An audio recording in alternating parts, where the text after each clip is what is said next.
২৬-এর নির্বাচনের আগে কার্যত উত্তপ্ত হয়ে উঠল ভাঙড়। যেই ভাঙড়ের খবর এই মুহূর্তে উঠে আসছে ভাঙড়ের শওকত বনাম নওশাদ আব্বাস। শওকতকে চ্যালেঞ্জ আব্বাস সিদ্দিকে। রাজনীতির ময়দানে নামার আগেই বিধায়ককে হুঁশিয়ারি এবং গতকালই দুই ভাইকে দেখে নেবার হুঁশিয়ারি দিয়েছিলেন ক্যানিং পূর্বের তৃণমূল কংগ্রেসের বিধায়ক শওকত এবং একই সঙ্গে আজ তৃণমূল বিধায়ককে পাল্টা জবাব আব্বাসের। আক্রমণ পাল্টা আক্রমণ, এই মুহূর্তে উত্তপ্ত পরিস্থিতি ভাঙড়ে। আমি রাজি করলাম, বেশি ঘাটাঘাটি তোর ঘাড়ে এসে বসে পড়বো। এমনি সবাই বলছে আপনি আসুন, তোর ঘাড়ে এসে বসে পড়বো, বম নিতে পারবি। আমি এতটুকু পারি, আমার এত সাহস আছে, আমার বাড়ি সব পারি। আমি রাজি করলাম, বেশি ঘাটাঘাটি তোর ঘাড়ে এসে বসে পড়বো। এমনি সবাই বলছে আপনি আসুন, তোর ঘাড়ে এসে বসে পড়বো, বম নিতে পারবি। আমি এতটুকু পারি, আমার এত সাহস আছে, আমার বাড়ি সব পারি। আমি রাজি করলাম।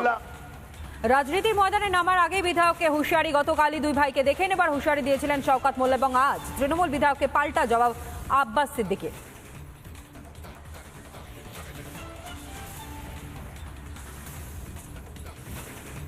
জুলুম করে তার ঘাড়ে চেপে হলো আমরা জুলুমের প্রতিবাদ করব, এটাই হলো মূল বলার দরকার, মূল বিষয়।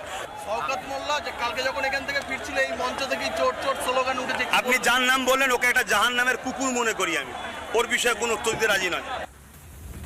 আব্বাস সিদ্দিকীর বক্তব্য আপনাদের সামনে আমরা তুলে ধরলাম, যেখানে স্পষ্টত বলছেন দুর্নীতির বিরুদ্ধে তারা রুখে দাঁড়াবেন এবং যে কারণের জন্য কার্যত শওকত মোল্লা তাকে রীতিমতো হুঁশিয়ারি দিতে শোনা গিয়েছে। রাজনীতির ময়দানে নামার আগেই কার্যত বিধায়ককে হুঁশিয়ারি। গতকালই দুই ভাইকে দেখে নেওয়ার হুঁশিয়ারি দিয়েছিলেন শওকত মোল্লা এবং আজ তৃণমূল বিধায়ককে পাল্টা জবাব দিলেন আব্বাস সিদ্দিকী। সেই বক্তব্য আপনাদের সামনে তুলে ধরলাম। আক্রমণ এবং পাল্টা আক্রমণ এই মুহূর্তে উত্তপ্ত হয়ে উঠল ভাঙড়। এর আগেও পঞ্চায়েত নির্বাচন হোক, বিধানসভা অথবা লোকসভা নির্বাচন, যেভাবে উত্তপ্ত হয়ে উঠেছে এই ভাঙড়, সেই ভাঙড় আরও একবার খবরের শিরোনামে।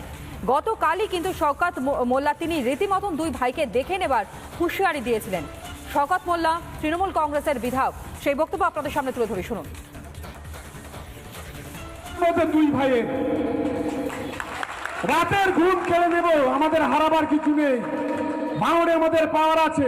শুরু ওরা করেছে, শেষটা কিন্তু তৃণমূল কংগ্রেস করবে, এটা ওদের মনে রাখা উচিত। ঘুম কেড়ে নেব দুই ভাইয়ের, রাতের ঘুম কেড়ে নেব, আমাদের হারাবার কিছু নেই, ভাঙড়ে আমাদের পাওয়ার আছে। শুরু ওরা করেছে, শেষটা কিন্তু তৃণমূল কংগ্রেস করবে, এটা ওদের মনে রাখা উচিত। মঞ্চ থেকে দাঁড়িয়ে যেভাবে হুঁশিয়ারি দিয়েছেন তৃণমূল কংগ্রেসের বিধায়ক, তার বলা যেতে পারে তার পাল্টা আজ বক্তব্য রাখতে গিয়ে স্পষ্ট করেছেন আব্বাস সিদ্দিকী। আরও একবার আপনাদের সামনে রাখবো আব্বাস সিদ্দিকীর সেই বক্তব্য। জুলুম করে তার ঘাড়ে চেপে হলো আমরা জুলুমের প্রতিবাদ করব, এটাই হলো মূল বলার দরকার, মূল বিষয়। শওকত মোল্লা যে কালকে যখন এখান থেকে ফিরছিল এই মঞ্চ থেকে চোট চোট স্লোগান উঠেছে, আপনি যার নাম বললেন ওকে একটা জাহান্নামের কুকুর মনে করি আমি, ওর বিষয়ে কোনো উত্তর দিতে রাজি নয়। কোনো জুলুমবাজি মেনে নেওয়া হবে না, স্পষ্ট বার্তা তুলে ধরেছেন আব্বাস সিদ্দিকী। আর এই আব্বাস সিদ্দিকীর বক্তব্য সামনে আসবার পর ফের হুঁশিয়ারি দিতে দেখা গিয়েছে শওকত মোল্লাকে, তাও আপনাদের সামনে রাখবো, শুনুন।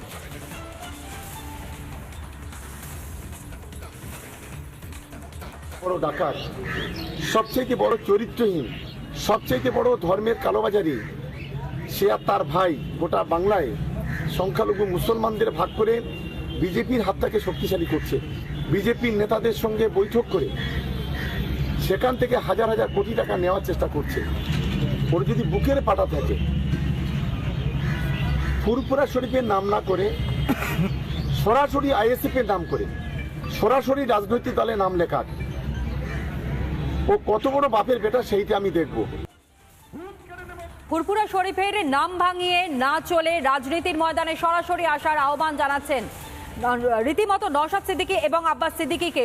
কার্যত এইভাবেই বিধলেন বিধায়ক ক্যানিং পূর্বের শওকত মোল্লা। সেই বক্তব্য আপনাদের সামনে আমরা তুলে ধরলাম। নানা ধরনের কন্টেন্ট দেখার জন্য লাইক করুন, শেয়ার করুন আমাদের ফেসবুক পেজ, সাবস্ক্রাইব করুন আমাদের ইউটিউব চ্যানেল। পাশাপাশি অন্যান্য ব্রেকিং নিউজের জন্য অবশ্যই চোখ রাখুন রিপাবলিক বাংলায়।